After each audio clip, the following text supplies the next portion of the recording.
untuk keterangan saksi, apakah yang dibutuhkan secara kuantitas atau secara kualitas? Tadi sudah saya tanyakan kuantitas. Maksud saya begini, belum selesai. Ya. Kalau kuantitas, saya kasih contoh. Katakanlah ada 60 saksi, kemudian 60 yang diperiksa, 13 orang mengatakan dia pelakunya, kemudian selebihnya sekitar 47 orang mengatakan bukan dia pelaku. Menurut saksi menurut ahli dari keterangan saksi ini, apakah kita menggunakan yang 47 atau hanya kita menggunakan yang 13? Bagaimana pendapat saudara ahli? Mohon izin yang mulia, tadi sudah saya sampaikan bahwa penetapan tersangka ya, untuk menentukan penetapan tersangka itu minimal 2 alat bukti. Bukan jumlah dari saksi. Bukan yang mulia, minimal 2 alat bukti. Misalnya saksinya ada 10. Iya yang mulia. Dihitung 1 alat bukti atau 10? 1 alat bukti. Nah, 1 alat bukti. Harus nyari yang alat bukti yang lain. Kemudian tadi saksi juga mengatakan, tadi ahli juga mengatakan bahwa ini masih berkaitan dengan pertanyaan termohon, bahwa Facebook itu apakah masuk di dalam surat, kemudian ahli mengatakan itu masuk dalam surat. Ini masuk dalam sudah, ini bagus, masih bagus itu. Kalau di kedengaran jelas suara itu. Ya. Kalau memang kalau di sana memang sepertinya tidak masuk, tapi keluarnya ada keluaran, ya, suara keluar.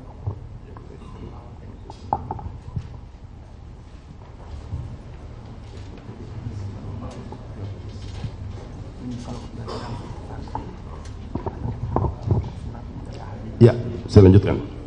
Tadi saudara mengatakan bahwa Facebook itu tidak masuk dalam bukti surat, tapi dia masuk dalam bukti petunjuk.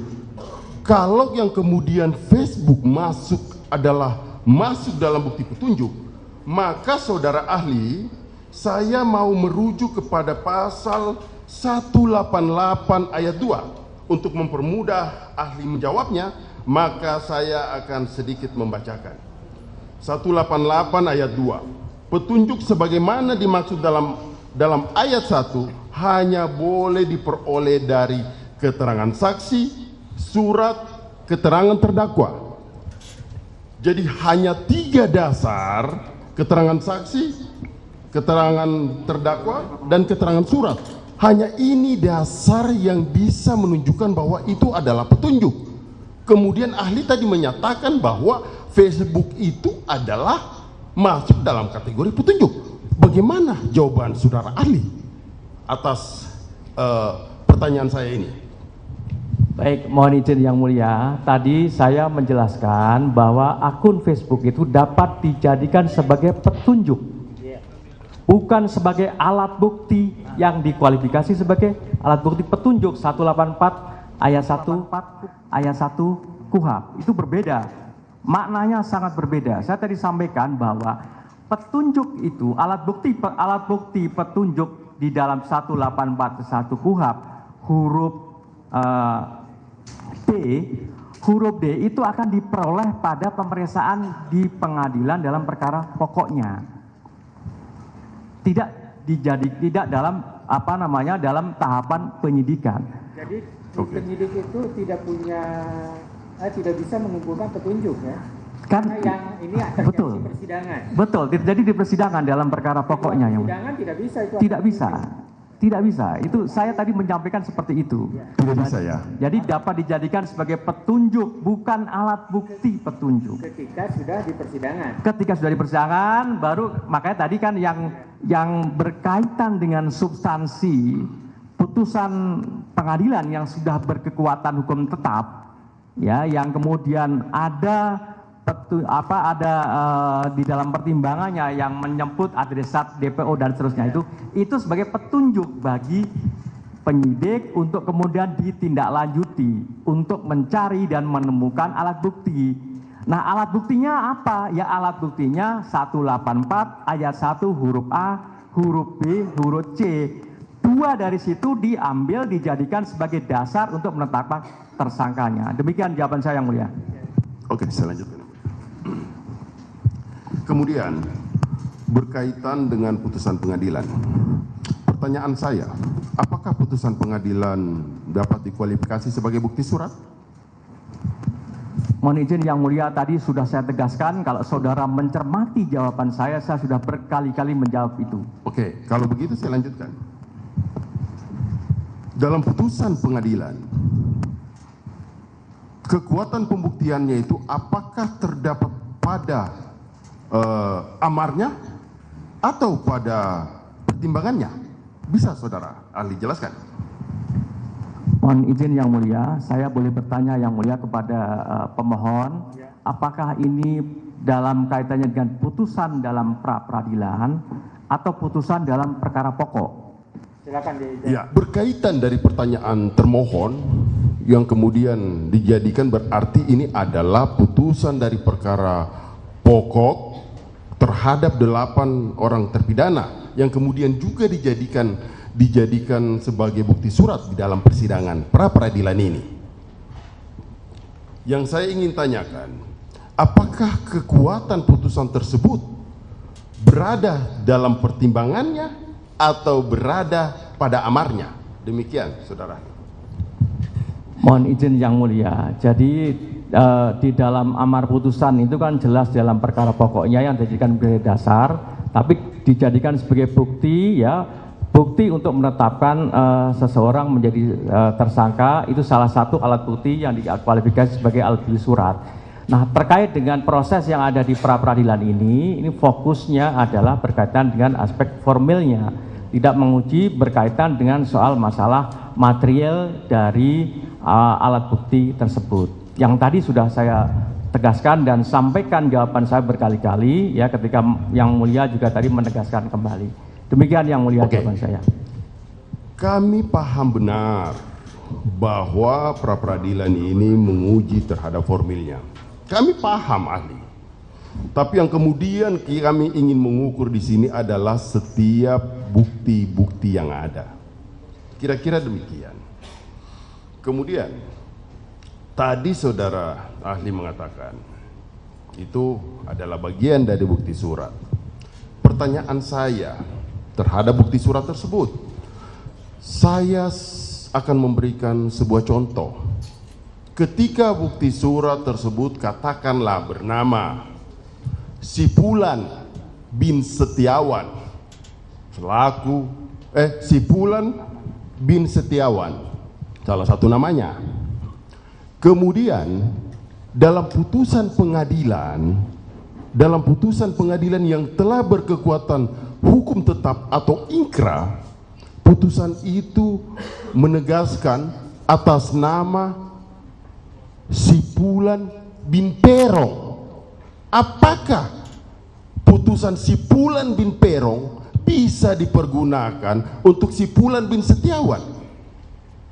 Bagaimana pendapat saudara ahli? Mohon izin Yang Mulia, tadi sudah saya tegaskan juga berkali-kali bahwa putusan yang menyebut adresat nama si Fulan bin Perong tadi, yaitu dijadikan sebagai petunjuk oleh siapa? Oleh penyidik. Ya, petunjuk oleh penyidik, dan karena itulah maka penyidik kemudian mencari siapa sebenarnya yang disebut dalam putusan itu. Demikian Yang Mulia jawaban saya. Kesimpulan ahli seperti itu. Maksud saya begini, ini belum ketemu. Maksud saya, apakah putusan si Fulan bin Perong itu bisa dijadikan bukti terhadap orang lain? Si Fulan bin Setiawan, bolehkah seperti itu? Itu yang saya maksud. Bisa menjawab ahli. Jadi mohon izin Yang Mulia, saya kembali ke apa yang tadi saya sampaikan, bahwa intinya putusan pengadilan yang berkekuatan hukum tetap atau inkrah itu adalah merupakan salah satu alat bukti, yaitu surat. Bahwa di dalam isi putusan itu yang menyebut adresat nama tadi itu, maka itu dijadikan sebagai petunjuk. Tapi dalam soal penetapan tersangka dan seterusnya, maka penyidik harus mencari minimal 2 alat bukti yang tadi sudah saya sebutkan tadi. 2 dari 3 yang tadi saya sebutkan. Demikian ya. Setelah dari isi itu bukan berarti berhenti, tapi harus mencari. Betul, oke, saya setuju. Saya lanjutin, saudara ahli. Berkaitan dengan pertanyaan pihak termohon yang menyangkut garasi, saya mencontohkan lagi, gerasi si Fulan bin Perong. Kemudian diajukan lagi ijazah, rapor, KTP si Fulan bin Setiawan. Kalau saudara ahli menilai terhadap bukti surat, apakah kedua bukti surat ini terjadi persesuaian? Bisa ahli menilai. Mohon izin, saya tidak bisa menilai yang mulia. Saya hanya bisa menyampaikan saja bahwa yang penting adalah penyidik tugasnya mencari minimal 2 alat bukti. Salah satunya alat buktinya adalah alat bukti surat. Suratnya apa? Tentu ada kualifikasinya sebagaimana dimaksud 187 KUHP tadi. Demikian yang mulia. Oke, saya masuk lagi, saudara ahli. Tadi saudara ahli mengatakan bahwa yang dinilai adalah kuantitatifnya, bukan secara kualitasnya. Artinya, apakah bukti surat milik orang lain atau di sini bisa saja dalam serangkaian tindakan penyidikan, bisa saja ketika akan mentersangkakan katakanlah si A atau mentersangkakan si Fulan bin Setiawan menggunakan bukti surat orang lain, katakanlah bukti surat si Fulan bin Perong. Ini kan tidak ada kaitannya. Makanya saya mengukur bahwa terhadap bukti yang diajukan untuk menetapkan seseorang sebagai tersangka, ialah harus memiliki kualitas. Nah, pertanyaannya apa? Pertanyaannya, apakah dapat bukti surat milik orang lain digunakan untuk orang lain menetapkan sebagai tersangka? Apakah bisa seperti itu? Tidak dijawab, isinya hanya sekedar petunjuk. Betul yang mulia. Betul. Penyidik harus mencari 2 alat bukti. Oke, saya lanjutkan yang mulia. Kemudian berkaitan dengan penetapan DPO. Yang saya pahami saudara ahli, penetapan DPO itu bukanlah hal yang mudah. Bisa saudara ahli, karena tadi saudara ahli itu hanya, kalau saya lihat saudara ahli sudah menjelaskan hanya bagian-bagian umumnya saja. Maksud saya, bisa saudara ahli lebih menjelaskan syarat-syarat dan bagaimana tata cara menentukan DPO. Kemudian apakah, karena tadi saudara ahli juga menyampaikan bahwa DPO itu ditentukan melalui putusan pengadilan yang telah berkekuatan hukum tetap. Kan seperti itu yang saudara ahli sampaikan. Maksud saya, coba saudara ahli menjelaskan secara terperinci syarat-syarat, tata cara, mekanisme dalam penentuan daftar pencarian orang. Terima kasih. Mohon izin yang mulia, saya tidak akan menjelaskan secara teknis karena ini menjadi kewenangan sepenuhnya menjadi penyidik. Jadi penyidik kan mempunyai hak subjektif yang tadi saya sampaikan berdasarkan kewenangannya, yaitu untuk melakukan suatu serangkaian tindakan-tindakan.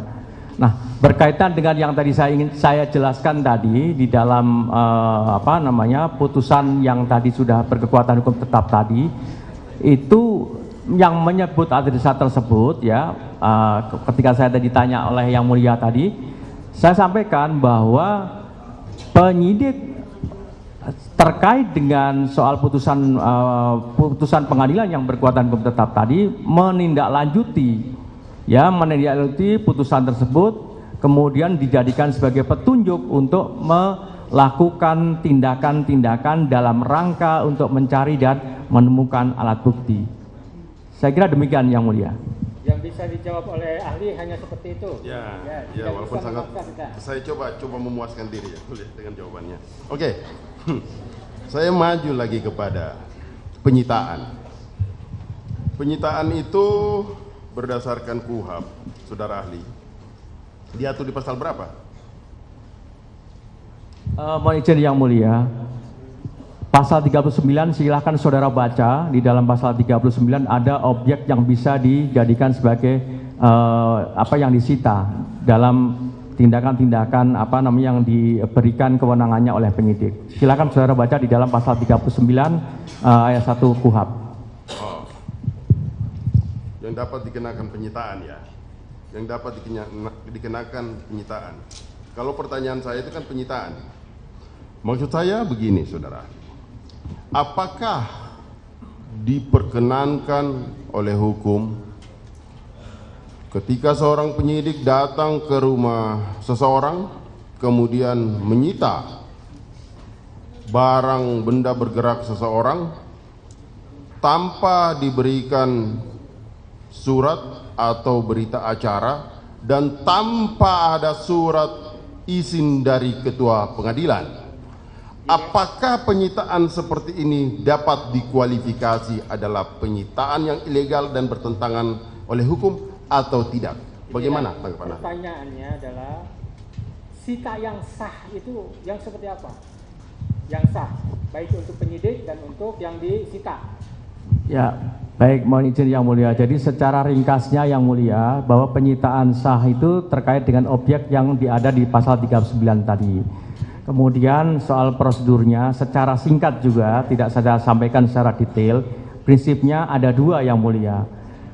Penyidik dalam melakukan satu penyitaan terhadap objek-objek atau benda yang memenuhi kualifikasi pasal 39 tadi, itu bisa dilakukan terlebih dahulu ketika ada hal-hal yang sangat mendesak, ya, itu bisa dilakukan, baru kemudian penyidik bisa menyampaikan permohonan untuk mendapatkan persetujuan dari pengadilan. Ada juga yang kemudian memohonkan penetapan pengadilan dulu terkait dengan soal untuk objek-objek yang mau disita itu. Nah, itu secara singkat seperti itu yang mulia. Prinsipnya seperti itu. Itu bersifat imperatif ya? Iya yang mulia. Izin atau persetujuan? Iya yang mulia. Kalau tidak ada izin atau persetujuan tidak sah? Ya tidak sah. Prinsipnya itu. Oke, kalau tidak sah, saudara ahli, maka apa resiko hukum terhadap serangkaian tindakan penyitaan ini? Ya penyitaannya tidak sah, Bapak. Penyitaannya tidak sah? Iya. Oke. Kemudian, saudara ahli, saya ingin menanyakan bahwa khusus untuk keterangan ahli di dalam sidang pengadilan, apakah yang mulia majelis hakim itu memiliki kewajiban atau yang untuk mempertimbangkan keterangan ahli atau tidak? Mohon izin yang mulia, sebelum saya menjawabnya, ini untuk perkara pra peradilan dan atau untuk perkara untuk yang pokok, dua-duanya? Untuk perkara umum, saudara. Keterangan ahli di persidangan, oh, baik pra peradilan maupun perkara pokok. Apakah baik. Keterangan ahli itu mengikat, wajib diikuti atau tidak? Seperti itu. Keterangan ahli tidak wajib diikuti karena ini sepenuhnya menjadi kewenangan penilaian majelis hakim. Baik majelis hakim tidak hanya menilai alat bukti keterangan ahli, tapi juga menilai alat bukti yang lainnya juga. Demikian yang mulia. Oke, dilanjutkan yang mulia. Dengan pertanyaan. Terima kasih yang mulia. Izin ya, saudara ahli, saya simak keterangan ahli dari termohon tadi. Ada dua hal yang penting. Pertama, prosedur penetapan DPO. Kedua, penetapan tersangka. Saat ditanya oleh yang mulia hakim, ahli tadi menjelaskan bahwa untuk menetapkan DPO itu statusnya harus tersangka terlebih dahulu dan harus dipanggil terlebih dahulu 2 kali. Jika dipanggil tidak datang dan keberadaannya tidak diketahui, baru ditetapkan DPO. Pertanyaannya, jika seseorang belum ditetapkan tersangka dan belum pernah dipanggil untuk diperiksa sebagai tersangka, penetapan DPO-nya apakah sah atau tidak, saudara ahli? Mohon izin yang mulia, saya tidak pernah menyampaikan soal penetapan DPO. Yang saya sampaikan adalah penetapan tersangka. Bahwa menyebut DPO itu ketika yang mulia tadi menyampaikan dan menanyakan kepada saya, ada putusan pengadilan yang menyebut si A sebagai DPO. Nah, itu sudah saya jelaskan yang mulia berkaitan dengan itu. Jadi mohon untuk dikoreksi, apa yang saudara tanyakan kepada saya bukan penetapan DPO tapi penetapan tersangka. Saya kira demikian jawaban saya yang mulia. Kalau prosedur DPO, prosedur DPO-nya? Mohon izin, tadi sudah saya jelaskan ketika rekan saudara bertanya kepada saya yang. Baik, pertanyaan selanjutnya. Kemudian tadi ahli menjelaskan bahwa untuk menetapkan tersangka harus ada minimal 2 alat bukti. Dalam putusan MK nomor 21 tahun 2014, pada intinya dalam menetapkan tersangka, selain harus ada minimal 2 alat bukti, yang bersangkutan harus diperiksa dulu sebagai saksi. Pertanyaannya, jika seseorang yang diduga melakukan tindak pidana tidak tertangkap tangan dan tidak pernah diperiksa sebagai saksi terlebih dahulu, apakah sah penetapan tersangkanya? Silakan. Baik, mohon izin yang mulia, di dalam putusan MK tersebut tidak ada satu amar putusan yang menyatakan bahwa amar putusan yang menegaskan bahwa penetapan tersangka harus ada pemeriksaan calon tersangka terlebih dahulu. Bahwa di dalam putusan MK 21 2014 itu ya, objeknya adalah berkaitan dengan perluasan penetapan tersangka sebagai objek pra peradilan. Jadi di dalam menetapkan tersangka itu saya bisa memaknai bahwa berdasarkan baik itu putusan MK maupun norma-norma yang ada dalam pasal 1 angka 26, pasal 17 dan seterusnya pasal 21, bahwa dalam penetapan tersangka itu harus mendasarkan pada minimal 2 alat bukti. Selama mendasarkan pada minimal 2 alat bukti, maka penetapan tersangka adalah sah secara hukum. Demikian yang mulia. Baik, dilanjutkan, mohon izin yang mulia. Jadi sedikit mengingatkan, namanya mungkin kan manusia pasti ada lupa atau ingat. Saudara ahli di halaman 98 putusan nomor 21 garis miring PUU strip 12 Romawi garis miring 2014 yang kami jadikan juga bukti. Sedikit saya sebutkan di pasal 98 pertimbangan Hakim Mahkamah Konstitusi. Kutipannya berikut.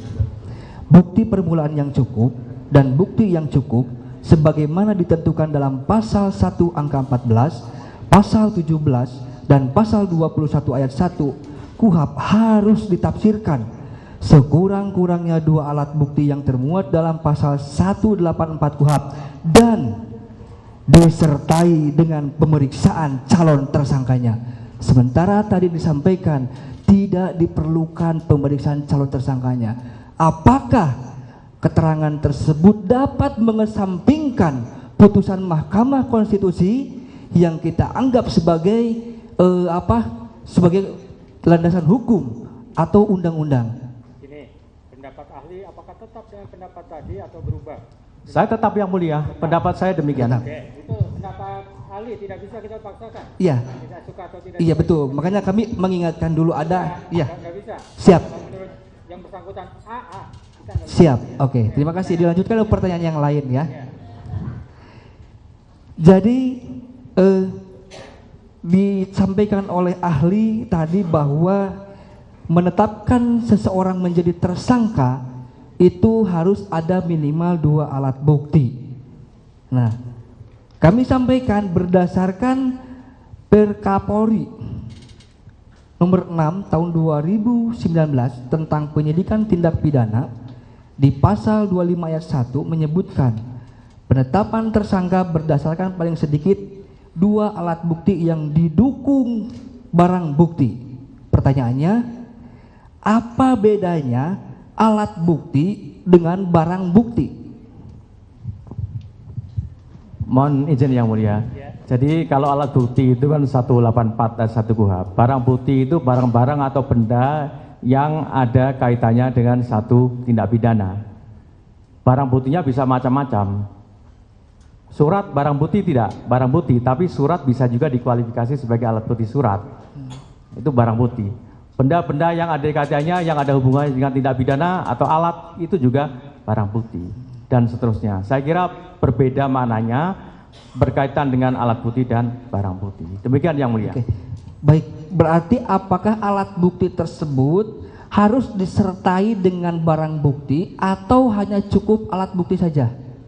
Ini kalau dalam pelimpahan perkara cuma alat bukti aja, tiba-tiba barang buktinya tidak diketemukan, apakah bisa atau harus dicari terdahulu BB-nya? Ya, mohon izin yang mulia. Tentu kan ini teknis di administrasi kaitannya dengan penyidikan yang mulia. Itu menjadi domainnya penyidik untuk itu. Tapi dari apa yang tadi kami atau saya sampaikan di dalam forum sidang yang mulia ini adalah berkaitan dengan alat bukti yang dijadikan sebagai alat bukti sebagai dasar untuk menetapkan tersangka. Ya, alat bukti ya. Seperti itu. Baik. Kembali kami mengupas tentang barang bukti. Berdasarkan pasal 39 ayat 1 KUHP, terdapat 2 jenis barang bukti. 1, benda yang berwujud yang berupa A, benda yang digunakan dalam melakukan tindak pidana atau untuk melakukannya. Jadi di dalam pasal 39 KUHP. Pertanyaannya, Ya, sebentar. Dalam pra-peradilan, Ya, yang mulia. perlu nggak sih barang bukti? Tidak perlu yang mulia. Itu ya. Kalau dalam pra-peradilan tidak perlu barang bukti. Tidak perlu yang mulia. Itu nanti dalam perkara pokoknya yang mulia. Lanjut. berarti lebih ke alat bukti yang lebih diutamakan daripada barang bukti yang dipergunakan oleh seseorang dalam melakukan tindak pidana, begitu? Ya, dalam pra-peradilan menurut ahli seperti Menurut ahli begitu? Ya. Tadi saya sudah sampaikan dan tegaskan berkali-kali yang mulia, kan persoalan inti dalam pra-peradilan ini adalah berkaitan dengan penetapan tersangka. Kalau berkaitan dengan soal penetapan tersangka, maka apa yang dijadikan dasar yaitu alat bukti. Demikian yang mulia. Ya, seperti itu ahli. Yang lain, pertanyaan yang lain.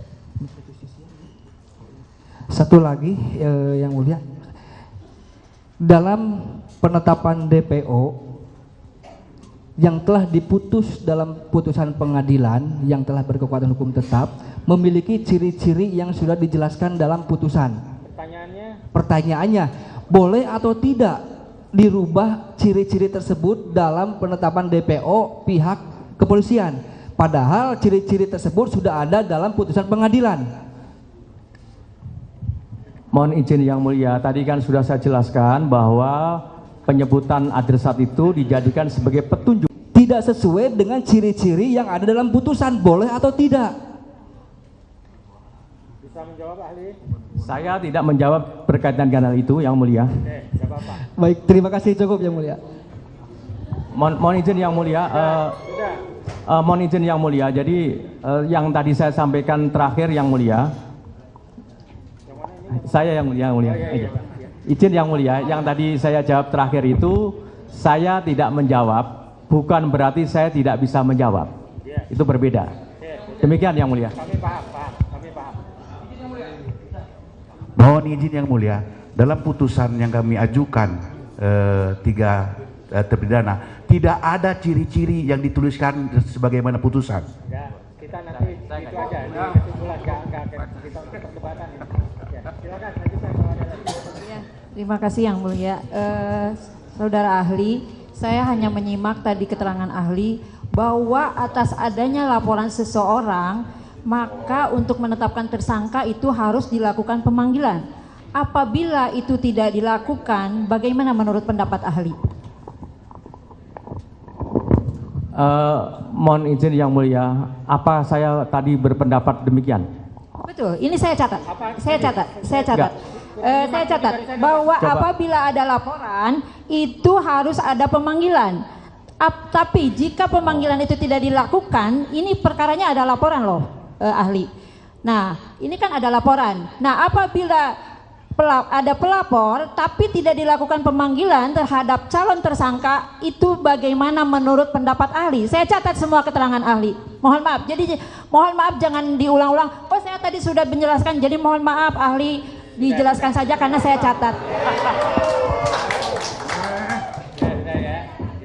Oke. Yang mulia. Ulang lagi aja lah. Kadang-kadang kan kita ada waktunya, kita kadang-kadang menoleh atau apa, kadang-kadang kita. Silakan. Ya. Nah. Ini. Baik yang mulia, jadi yang ingin saya sampaikan bahwa tadi ketika saya ditanya, kan dalam satu proses hukum terhadap adanya satu peristiwa pidana. Jangan berisik ya, ini suaranya feedback. Lanjutkan ahli, silakan. Baik, terima kasih yang mulia. Jadi yang ingin saya sampaikan yang mulia, ketika ada satu proses peristiwa pidana atau tindak pidana, tadi saya mulai dari bahwa tindak pidananya itu bisa saja didahului dengan adanya satu laporan atau tidak didahului dengan laporan. Nah, ketika kemudian ada satu tindak pidana yang kemudian ada kaitannya dengan satu peristiwa pidana sebelumnya yang sudah dilakukan proses hukum, ya, karena peristiwa pidananya itu dilakukan adanya satu delneming atau penyertaan tindak pidana di mana pelakunya lebih dari satu orang, maka proses hukumnya kan bisa saja tidak sekaligus. Nah, dalam hal yang tadi disampaikan oleh baik itu oleh yang mulia, oleh termohon maupun oleh pemohon tadi, ada putusan pengadilan yang menyangkut adresat DPO tadi. Maka yang saya sampaikan, kalau ada hal yang seperti ini, penyidik kemudian adresat yang ada dalam putusan pengadilan itu dijadikan sebagai petunjuk untuk menindaklanjutinya dalam proses itu. Nah, pemanggilannya ya tergantung dari penyidik. Penyidik mau memanggil siapa saja, apakah mau memanggil saksi atau memanggil pihak ahli dan seterusnya, kan tergantung dari kewenangan penyidik. Karena penyidik tentu mempunyai satu pertimbangan tersendiri. Saya tidak tahu penyidik, kan begitu. Yang paling penting tugas utama penyidik itu adalah mencari menemukan alat buktinya itu tadi. Demikian yang mulia jawaban saya. Yang ingin saya tanyakan, sah tidak penetapan tersangkanya seperti itu ahli? Kalau tidak ada pemanggilan atas dasar adanya laporan. Baik, mohon izin yang mulia, tadi sudah saya sampaikan bahwa penetapan tersangka berdasarkan apa yang ada di dalam KUHP dan juga putusan MK itu, selama mendasarkan pada minimal 2 alat bukti, maka penetapan tersangkanya adalah sah secara hukum. Demikian yang mulia. Ya, itu pendapat ahli ya. Iya. Oke, satu lagi. Ini kan tadi ahli mengatakan bahwa DPO sebagai petunjuk. DPO dinyatakan tanggal 15 September 2016. Dasarnya untuk ditetapkan DPO itu harus ada penetapan tersangka. Tapi penetapan tersangka ditetapkan pada tanggal 21 Mei 2024. Apakah ini sah atau tidak? Menurut pendapat ahli bagaimana? Mohon izin yang mulia, selama penetapan seorang tersangka tadi mendasarkan minimal 2 alat bukti, maka sah secara hukum. Ya, menurut ahli seperti itu. Ada lagi? Izin melanjutkan, yang mulia. Ahli, tadi ahli menyampaikan sesuai dengan pertanyaan termohon bahwa ijazah, KTP, KK, dan data diri lain itu termasuk bukti petunjuk. Nah, apakah bukti petunjuk yang berupa surat ini berlaku untuk seluruh tindak pidana atau hanya berlaku untuk tindak pidana yang berupa pemalsuan dokumen? Mohon izin yang mulia, tadi ijazah, KTP dan seterusnya, saya menyampaikan adalah alat bukti surat yang mulia. Pasal 187 huruf B-nya, bukan petunjuk. Demikian yang mulia. Oke, saya rubah pertanyaannya. KTP, ijazah dan alat data diri lainnya tadi disampaikan sebagai alat bukti surat. Pertanyaan saya, apakah alat bukti surat itu digunakan untuk tindak pidana pemalsuan surat atau tindak pidana lainnya, misalkan pembunuhan? Baik, mohon izin yang mulia, semua jenis tindak pidana bisa digunakan selama itu memenuhi kualifikasi alat bukti surat sebagaimana dimaksud dalam 187. Demikian yang mulia. Menurut ahli seperti itu. Boleh saya lanjutkan ini ya? Apakah ijazah bersesuaian dengan alat bukti yang digunakan dalam tindak kriminal pembunuhan? Ijazah ya, saya tanya ijazah. Dengan kartu keluarga lah ditambah sama saya nih. Bersesuaian tidak dengan tindak pidana pembunuhan? Mohon izin yang mulia, tadi juga sudah saya sampaikan yang mulia, kan tadi saudara bertanya kepada saya bahwa apakah ijazah, KK dan lain-lain itu sebagai alat bukti surat. Saya jawab, jawaban saya adalah ya, berdasarkan 187 alat bukti surat. Untuk menentukan terkait dengan alat bukti apa saja berkaitan dengan tindak pidana yang sedang dilakukan penyidikan oleh penyidik, maka surat-surat yang memenuhi kualifikasi 187 itu bisa dijadikan sebagai salah satu jenis alat bukti surat sebagaimana 184 ayat 1 huruf C KUHP. Demikian. Terkait dengan apakah itu ada keterkaitannya, bersesuaian atau tidak, nanti kita uji di persidangan. Betul yang mulia. Yang menilai bukan, tapi yang menilai adalah betul yang mulia. Ini bukti-bukti. Betul. Baik. Tetap di persidangan. Baik, yang mulia, terima kasih yang mulia. Saya lanjutkan pertanyaannya. Ahli,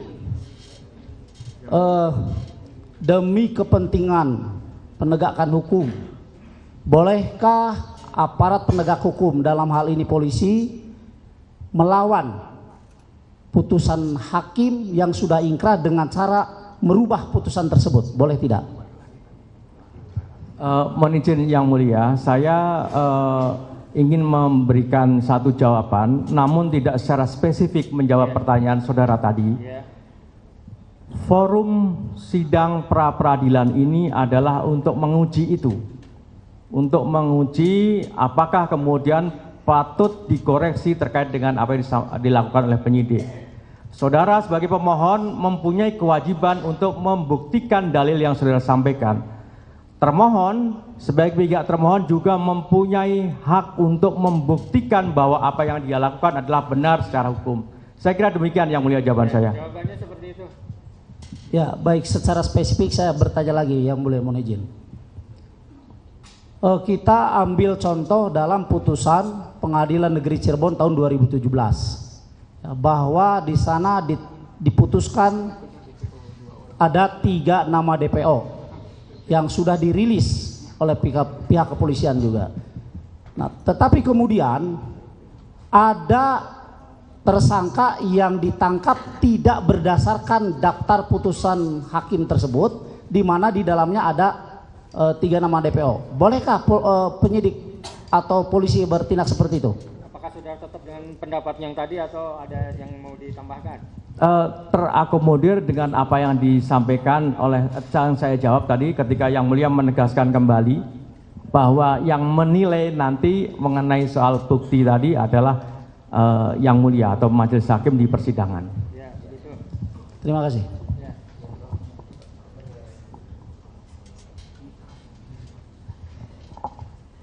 Terima kasih yang mulia. Ya.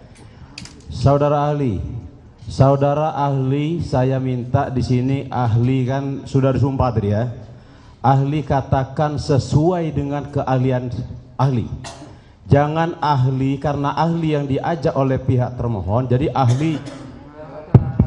Ya nanti dulu. Keberatan. Itu. Mohon izin yang mulia. Itu sudah menuduh. Ya. Bahaya ini. Semua nyata. Ini bukan. Ini bahaya. Kedua-duanya diam. kedua-duanya diam dulu. Siap. Ya. Ahli tahu makna dari sumpah? Tahu Yang Mulia. Apa ininya hakikat dari sumpah? Ya tentu ada konsekuensi hukumnya Yang Mulia. Harus apa kalau udah disumpah? Harus sesuai dengan apa yang keahlian saya menyampaikan, sesuai dengan kompetensinya saya. Oh, siap. Kalau sudah diingatkan. Saudara ahli, saya mau bertanya pada ahli ini langsung to the point. Peggy Perong itu masuk di dalam DPO. Mohon izin untuk udah masuk materi, Pak. Ini bukan materi, ini ada hubungan sama klien kami. Pertanyaannya gimana?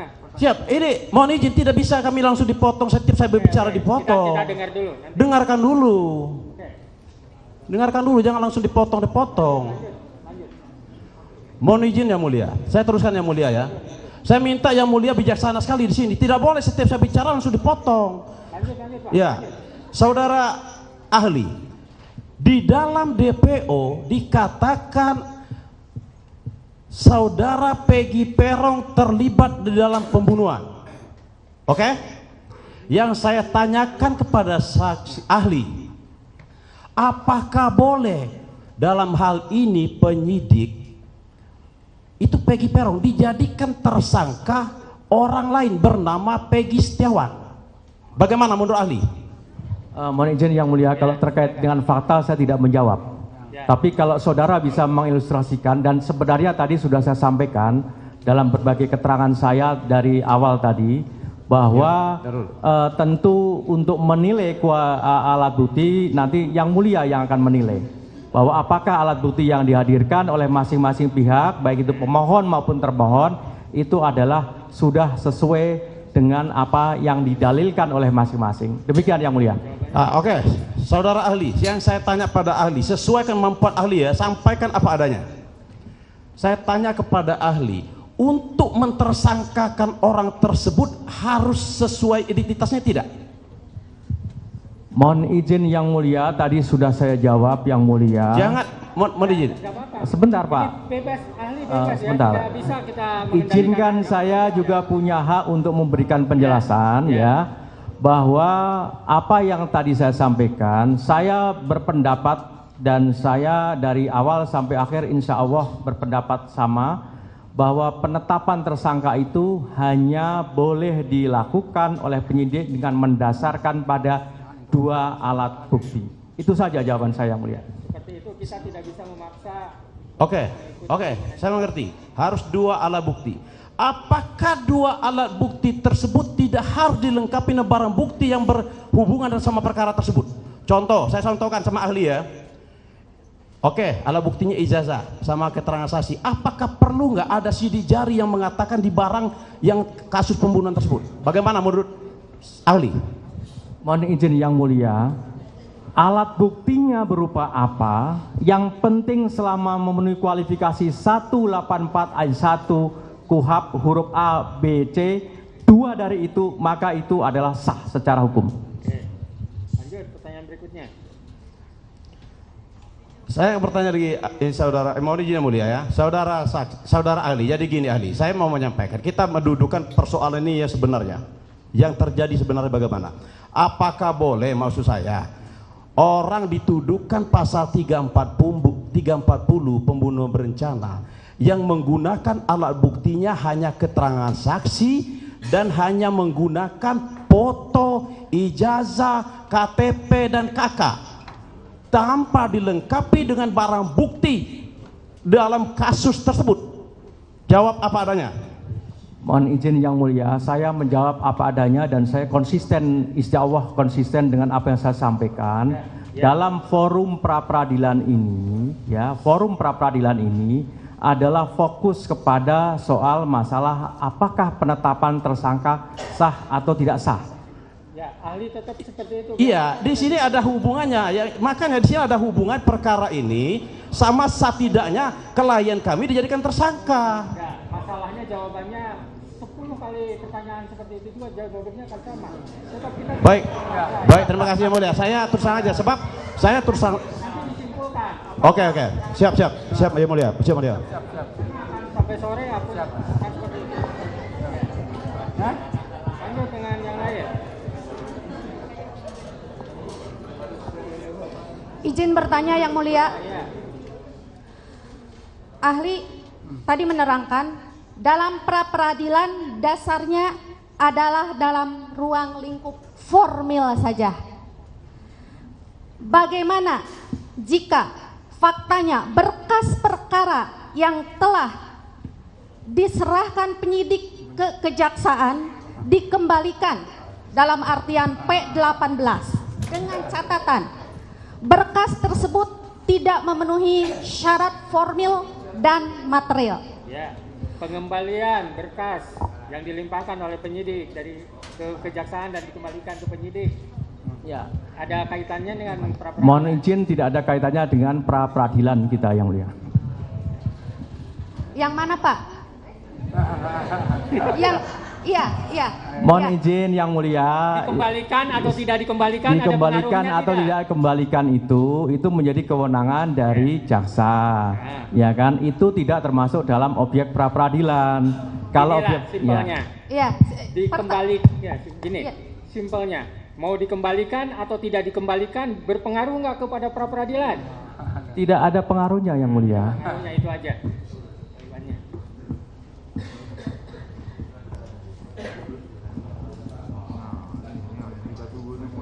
Mohon maaf, Yang Mulia, kami berdiri. Ya, biar kelihatan. Saudara ahli, kita sepakat dulu bahwa ini adalah kasus pembunuhan dan pemerkosaan untuk anak di bawah umur. Oke, kita sepakat dulu. Saya jadi penyidik cukup lama dan aku yang melakukan investigasi tentang Peggy Setiawan karena sesuai perintah daripada ketua tim. Yang perlu saya tanyakan kepada ahli, ini kasus pembunuhan dan pemerkosaan.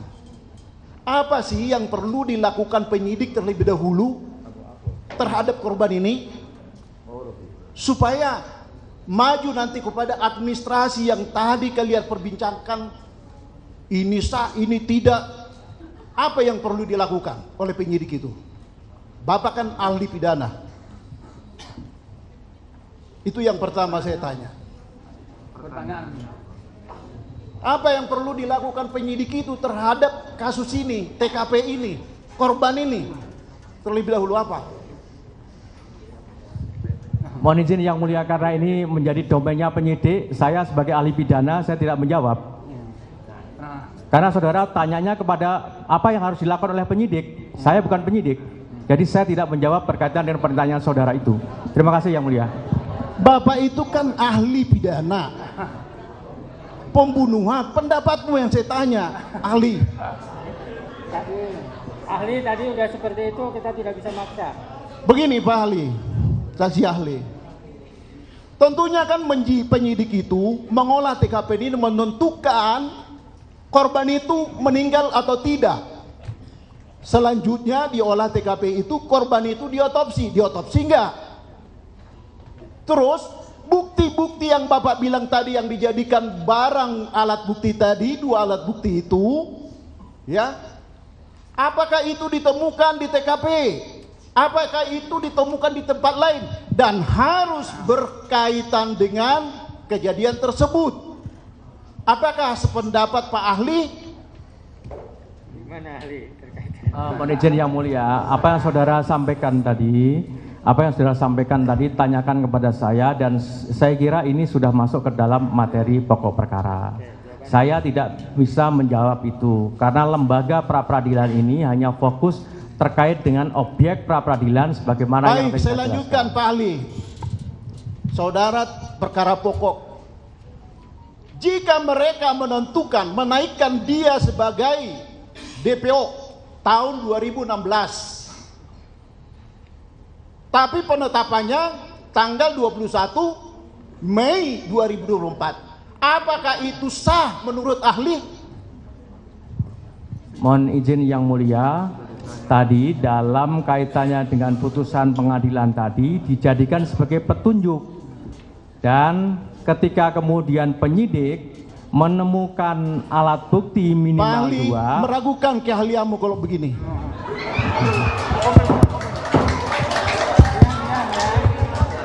Izin Yang Mulia. Bentar. Saya luruskan dulu. Ya. Pokoknya dalam forum ini tidak ada kesimpulan-kesimpulan. Kita juga harus menghargai ahli. Sependapat atau tidak sependapat dengan ahli, baik ahli yang kemarin maupun ahli yang sekarang, kita harus menghormati pendapatnya. Ya. Suka atau tidak suka silakan ulas dalam kesimpulan masing-masing ya. Nggak bisa kita itu. Silakan kalau ada pertanyaan, pertanyaan yang lain. Mohon izin. Ya. Kalau boleh kami pemohon kepada Yang Mulia, mohon untuk diceritakan kepada ahli untuk melakukan atau memberikan jawaban yang independen. Jangan sampai ditanya oleh pemohon memberikan jawaban yang memuaskan, sama termohon ditanya oleh pemohon selalu bilang sudah dijelaskan. Padahal sudah disumpah. Sudah, gini. Sudah, ini ahli ini nggak paham tentang aturan main dari persidangan. Ya. Makanya kalau nanti dalam analisa para pihak, ahli misalnya ahli yang sekarang mau ahli yang kemarin dianggap tidak kompeten, ini poinnya ini, meragukan ini atau saling bertentangan, silakan tuangkan. Itu yang akan kita. Baik, Yang Mulia. Kami lanjutkan pertanyaan kepada ahli. Sama-sama. Menurut saudara saksi ahli yang kemarin oke. Menurut ini saksi ahli yang sekarang oke. Kan gitu. Versinya masing-masing. Lanjut dengan pertanyaan. Baik. Pak ahli tadi mengatakan bahwa putusan pengadilan adalah DPO sebagai petunjuk. Peggy Setiawan pada saat kejadian TKP di Cirebon berada di Bandung dengan saksi-saksi yang sudah didengar keterangannya di persidangan ini. Apakah penetapan tersangka dan dijadikan dia dan dilakukan penahanan itu sah atau tidak? Jadi Yang Mulia, saya kembali menegaskan bahwa dalam penetapan tersangka yang penting dasarnya adalah minimal 2 alat bukti, Bapak. Selama penyidik menemukan minimal 2 alat bukti, maka hal tersebut bisa dijadikan sebagai dasar penetapan tersangka. Demikian Yang Mulia. Ahli harusnya dijawab tadi tidak sah. Sudah pertanyaan yang lain karena akan jawabannya. Pak ahli, kami tanya satu lagi. Apakah keterangan saksi-saksi yang mengatakan bahwa Peggy Setiawan berada di Bandung bersama mereka dan ditetapkan sebagai tersangka dan dilakukan penahanan yang sekarang ini surat penetapan tersangka melakukan penangkapan penahanan, apa itu dapat dikatakan sah atau tidak? Mohon izin Yang Mulia, tadi sudah sampaikan bahwa dalam penetapan tersangka ini berkaitan dengan soal aspek formilnya saja. Aspek formilnya saja. Dalam pasal 2 ayat 2 Perma 4 2016 itu ketika sudah ada minimal 2 alat bukti maka sah secara hukum. Demikian jawaban saya Yang Mulia. Ahli itu minimal ada 2 alat bukti aja. Gitu.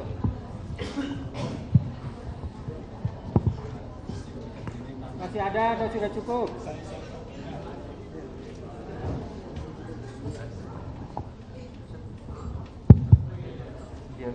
Silakan tanyakan hal-hal yang terkait dengan formal, karena ahli akan menjawabnya yang formal. Mohon izin Yang Mulia, kami kira saudara ahli agar objektif. Semoga harapan kami seperti itu. Silakan lanjut pertanyaan. Pertanyaan saya, sepengetahuan saya, putusan hakim itu atau putusan majelis hakim itu harus dianggap benar. Di dalam putusan hakim tersebut terdapat ataupun tertuang 3 DPO, yang mana pada hari ini kita ketahui bersama 2 DPO itu dinyatakan fiktif. Pertanyaannya, apakah yang menghilangkan 2 DPO yang dinyatakan fiktif itu melakukan obstruction of justice? Mohon untuk dijawab ahli. Menurut ahli itu terkait dengan pra peradilan atau enggak? Itu tidak masuk dalam lingkup pra peradilan Yang Mulia. Menurut ahli seperti itu. Yang saudara tanyakan tidak masuk dalam lingkup pra peradilan.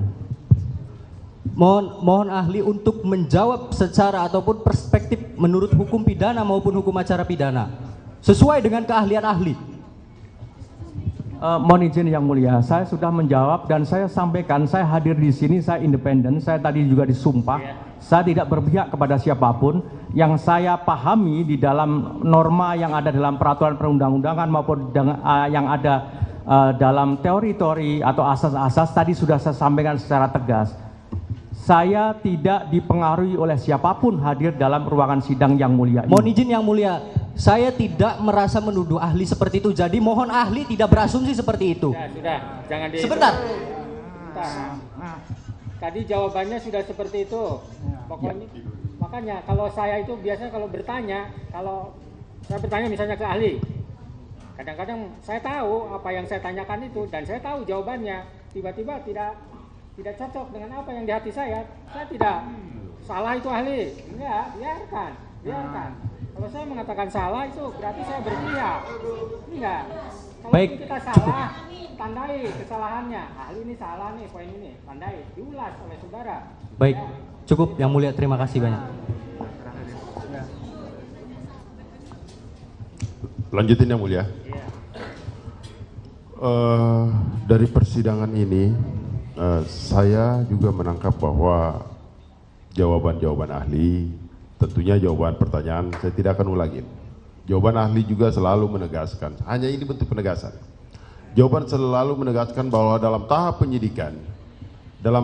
penyidikan yang penting terpenuhi 2 alat bukti, maka sah orang ditetapkan sebagai tersangka. Kalau yang kemudian hanya sebatas seperti itu saja, maka saya menilai bahwa gampang sekali menetapkan orang sebagai tersangka dan siapapun saja walaupun bukti itu tidak relevan. Apakah demikian, saudara ahli? Mohon pendapatnya. Saya tidak sependapat dengan apa yang saudara sampaikan.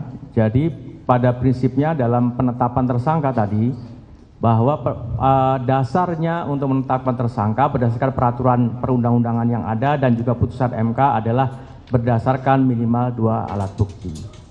Berdasarkan 2 alat bukti. Kalau begitu gampang sekali polisi menetapkan orang tersangka, walaupun bukan bukti yang berkaitan pun diajukan, bisa ditetapkan orang sebagai tersangka, ahli. Apa tetap pendapat saudara seperti itu? Ahli tetap dengan keterangan dari awal 2 alat bukti. Ya sudahlah.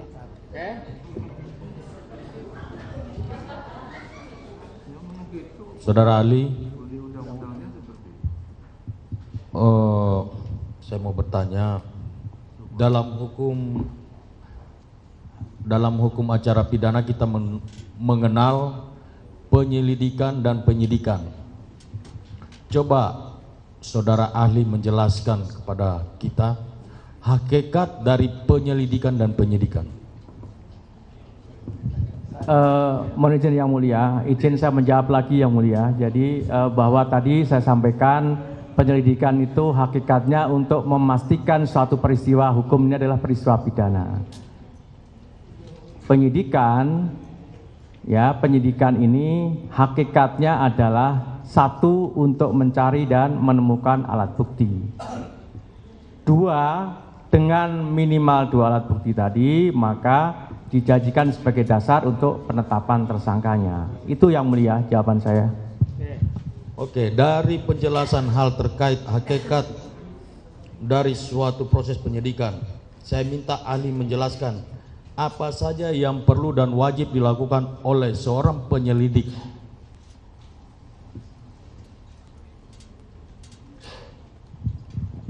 Mohon izin yang mulia, ini saya kira teknis sekali yang mulia. Tapi pada prinsipnya Bapak, tentu penyelidik melakukan satu tindakan-tindakan dalam rangka memastikan peristiwa pidana itu dia mempunyai kewenangan-kewenangan dan kemudian mendasarkan pada bukti permulaan. Bukti permulaan itulah yang kemudian memastikan bahwa ini adalah suatu peristiwa pidana. Selanjutnya juga sama dengan dalam tahapan penyidikan, dia punya kewenangan yang diberikan berdasarkan peraturan perundang-undangan dan tindakan-tindakan yang dilakukan itu adalah berdasarkan pada hukum acara pidana yang berlaku. Secara umum demikian yang mulia. Terima kasih. Dalam mencari atau menemukan atau mengungkapkan suatu peristiwa pidana, yaitu pada tahap penyelidikan, apakah seorang penyidik dalam hal ini Polda Jawa Barat atau termohon wajib melakukan pemanggilan secara tertulis ataupun via WhatsApp ataupun via telepon seluler? Tergantung dari jenis tindak pidananya yang mulia. Tergantung dari jenis tindak pidananya, dan secara teknis ini kan penyidik mempunyai satu domain untuk melakukan pemanggilan atau tidak perlu melakukan pemanggilan dan seterusnya. Siapa yang harus dipanggil, bagaimana cara memanggilnya, itu semua menjadi domain dari penyidik untuk melakukan kewenangannya itu. Coba ahli jelaskan tindak pidana apa saja terkait dengan putusan Mahkamah Konstitusi nomor 21 PUU 12/2014 tanggal 28 April 2015 terkait dengan seseorang sebelum ditetapkan sebagai tersangka wajib diperiksa terlebih dahulu. Ya, itu udah ditanyakan oleh rekan saudara itu. Tuh, udah. Yang lain, yang baru. Dilanjutkan yang mulia. Terima kasih yang mulia. Ahli, apabila syarat formil dalam sebuah perkara tidak terpenuhi, apakah status tersangka masih melekat? Syarat formil yang saudara maksudkan apa, Bapak? Ya, misalnya penetapan tersangkanya kemudian tidak sesuai dengan SOP yang ada, kan begitu. Apakah status tersangkanya masih melekat? Baik, mohon izin yang mulia. Prinsipnya begitu kemudian penetapan tersangka mendasarkan pada dua alat bukti tadi, maka penetapan tersangkanya adalah sah. Sebaliknya, kalau dalam penetapan tersangka tidak mendasarkan pada minimal dua alat bukti, maka berdasarkan penafsiran secara a contrario adalah sebaliknya. Demikian yang mulia jawaban saya. Kalau alat bukti yang tadi ahli maksud tidak ada kaitannya dengan tindak pidana semisal pembunuhan, bagaimana menurut ahli? Mohon izin yang mulia, tadi kan sudah saya sampaikan, selama syarat formil dalam artian adalah minimal dua alat bukti tadi terpenuhi, maka penetapan tersangkanya adalah sah. Kalau menurut ahli tidak menguji kualitas, tapi kuantitas, jumlah. Kalau sudah ada dua, ya udah. Berarti ahli menilai dari kuantitasnya. Ya. Baik, kalau begitu, terima kasih. Saya akan mencoba lagi bertanya ke ahli. Semoga nyambung kita, hatimu dan hatiku, ahli. Udah, jangan dikomentari. Ahli, saya mau bertanya pada ahli. Ahli tadi mengatakan kalau untuk mentersangkakan orang cukup dua alat bukti. Nah, bagaimana kalau seandainya orang dituduhkan kasus pencurian? Apakah cukup kita mengambil ijazah, kita mencari keterangan saksi-saksi yang tidak dapat dipercaya? Bagaimana menurut ahli?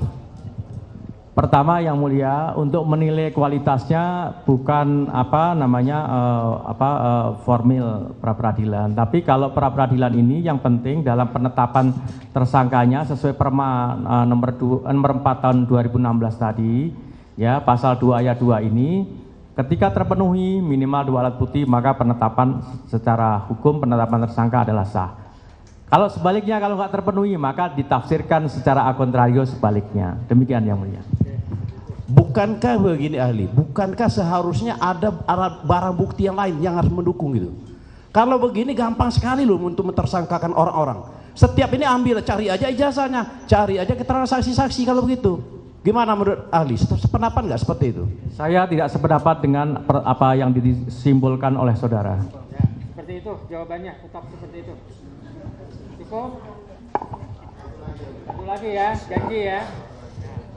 Udah ada yang keroncongan soalnya dari sini udah kedengaran. Ya, lanjut.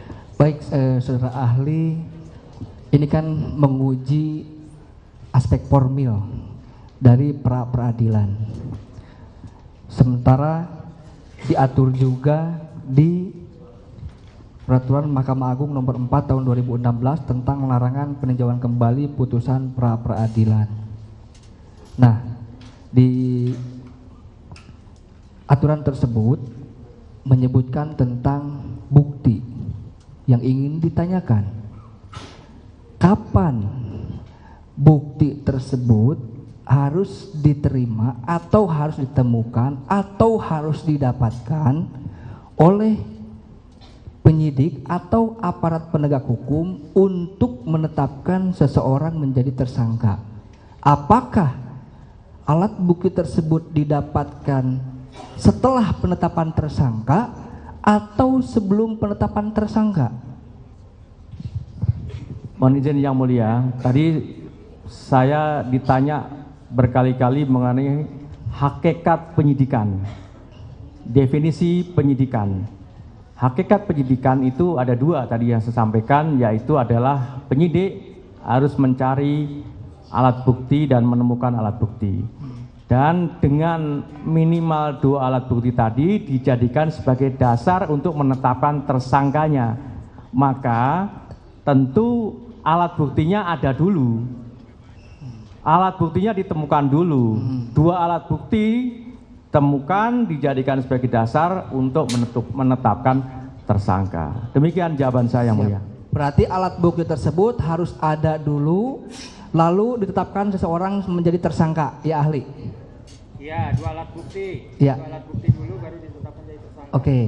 Sekarang kembalikannya, apabila alat bukti tersebut didapatkan setelah seseorang ditetapkan menjadi tersangka, apakah hal tersebut sah menurut hukum atau dilarang menurut hukum? Itu sebenarnya sudah bisa dijawab. Harus 2 alat bukti itu di depan. Di depan, ya. iya. Itu ya Ali. Kalau di belakang itu. Iya, berarti kalau seandainya di belakang itu boleh atau tidak begitu? Ya, tidak boleh lah. Tidak boleh ya? Oke, sepakat ya itu. Terima kasih Yang Mulia. Satu lagi. Ini udah jelas kok Ya, jawabannya Ali. betul. Berarti kan tidak boleh ketika ada alat bukti didapatkan setelah ditetapkan tersangka kan gitu. Iya, Satu lagi Yang Mulia. Ya. Saudara ahli, tolong jelaskan apa makna pro justisia? Tahu nggak makna pro justisia? Maknanya, bukan artinya, maknanya. Maknanya, tahu dia? Apa terkaitnya dengan pra peradilan? Terserah ahli lah. Karena ada ahli yang menjawab soalnya. Ya. Mohon izin Yang Mulia, pro justisia memang tidak ada hubungannya dengan pra peradilan. Objek pra peradilan jelas tadi saya tegaskan. Jadi ada hubungannya Yang Mulia. Jadi ini mohon izin. Ya. Mohon Yang Mulia dibuka bukti P1. Apa mau ditanyakan aja ke ahli? Oke, makanya pro justisia ya dalam daftar pencarian orang itu berdasarkan laporan polisi nomor LP garis miring 953 garis miring B garis miring 8 Romawi garis miring 2016 garis miring JBR garis miring Res CRB Kota. Pertanyaannya apa? Nah, sebentar Yang Mulia, kita sandingkan dulu. Jadi di dalam pemberitahuan dimulai penyidikan yang diterbitkan tahun 2014, terus surat perintah penangkapan itu berdasarkan laporan polisi nomor LP 953 garis miring B garis miring 8 Romawi garis miring 2016 garis miring JBR garis miring CRB Kota. Pertanyaannya, ini LP-nya dari dari SIUM, dari Res Narkoba, dari Lantas. Sementara di dalam DPO itu jelas ada Res CRB Kota. Apakah kelalaian tersebut atau kesalahan tersebut atau sejenisnya bisa dibenarkan oleh hukum? Karena pro justisia adalah jelas-jelas menyangkut harkat dan martabat manusia, pembatasan hak asasi manusia. Oke. Tadi antara laporan sama ini penetapan itu beda itu ya, terkait itu. Apakah bisa berpengaruh pada ketidakabsahan penetapan tersangka? Mohon izin Yang Mulia, yang menetapkan tersangka itu siapa? Penyidik yang mana? Penyidik yang mana? Jadi kita berbicaranya satu rangkaian peristiwa, Pak. Begini. Penetapan DPO itu berdasarkan LP 953 B 8 Romawi 2016 JBR Res CRB Kota. Itu dasar penetapan DPO. Ya, Reskrim Polres Cirebon. Reskrim, bukan narkoba ya, gitu. Tetapi di dalam penetapan tersangka surat perintah dimulainya penyidikan itu berdasarkan nomornya sama, tapi nggak tahu ini dari reskrim atau dari narkoba atau dari lantas, tidak ada kejelasannya. Jadi tidak ada res Cirebon kota ini. Ini masalah hak asasi manusia pembatasannya gitu. Saya sudah memahami apa yang saudara ingin tanyakan dan ingin minta justifikasi saudara, tapi saya ingin menyampaikan objek pra peradilan ini adalah terkait dengan penetapan tersangka oleh penyidik Polda Jawa Barat. Saya tidak bicara substansi. Yang menetapkan tersangka adalah siapa? Penyidik Polda Jawa Barat. Yang tadi saudara sampaikan dalam ilustrasinya adalah Polresta. Supaya ini clear yang mulia, supaya ini clear. Oleh karenanya, dalam kaitannya dengan penetapan tersangka yang dilakukan oleh penyidik Polda Jawa Barat, selama penyidik Polda Jawa Barat mendasarkan pada minimal 2 alat bukti yang tadi sudah saya jelaskan, maka sah penetapan tersangkanya. Demikian jawaban saya yang mulia. Saya tidak bertanya penetapan tersangka yang mulia, mohon izin. Ini masalah administrasi, hukum acara, dan saudara diundang di sini oleh termohon untuk menjelaskan ahli Anda di sini, keahlian Anda. Jadi, ketika ada salah penulisan dalam surat pro justisia untuk membatasi hak asasi manusia, itu diperbolehkan atau tidak? Sederhana, kalau boleh apa dasar hukumnya, kalau tidak boleh apa dalilnya, begitu. Yang mulia, jadi saya tidak menilai soal masalah administrasi. Soal masalah proses administrasinya itu bukan saya. Saya ingin menyampaikan dalam forum ini adalah soal masalah objek pra peradilannya. Ya, objek pra peradilan tadi sudah saya sampaikan. Jadi formil nggak boleh administrasi, material nggak boleh, gimana? Udah. Pendapat ahli seperti itu jangan dipaksakan. Udah ya, cukup ya. Termohon. Satu lagi ya, satu lagi. Dua lagi, yang satu saya satu, beliau satu. Ah, janji ya. Ya. Mohon izin yang mulia. Mohon izin yang mulia. Kemarin kita ada kesetaraan, kami pun dibatasi. Jadi ini mohon juga dibatasi juga. Ya, dibatasi begitu. 2 tadi ya, satu-satu udah. Ya. Udah. Saya tutup nanti. Saudara ahli terkait dengan tindakan pidana, apabila seorang terpidana, seorang yang melakukan tindakan pidana tidak tangkap tangan, apakah boleh penyidik melakukan penyidikan tanpa melalui proses-proses penyelidikan? Saya minta ketegasan ahli aja. Ya, mohon izin yang mulia, tadi sudah saya sampaikan, kan tadi berkaitan dengan hal itu, maka terkait dengan prinsip dalam hukum pidana ketika terpenuhi adanya mens rea dan aktus serius yang sifatnya strabar yang menyimpang dari asas dul matekit, maka ini dapat ditindaklanjuti dalam tahapan penyidikan. Proses teknisnya menjadi kewenangan penyidik. Oke, pertanyaan berikutnya dari sana, baik. dari belakang. Masih yang mulia, Pak ahli, sebenarnya kita ini cinta polisi dan sayang polisi, dan kita dukung. Tetapi kita ini mendukung yang benar. Jadi yang perlu saya tanyakan kepada Pak ahli, bagaimana pendapat Pak ahli? Dari tadi mengatakan 2 alat bukti. Jika alat barang bukti yang dijadikan alat bukti itu cacat hukum atau tidak sah, apakah sah penetapan tersangka dan melakukan penahanan? Bagaimana pendapat Bapak ahli? Terima kasih. Baik, terima kasih mohon izin yang mulia. Jadi yang paling penting tadi saya sampaikan, penetapan tersangka mendasarkan pada minimal 2 alat bukti. Ya udah. Ya. Udah seperti itu. Udah, masih ada Pak? Ya silakan. Mohon izin yang mulia, terakhir.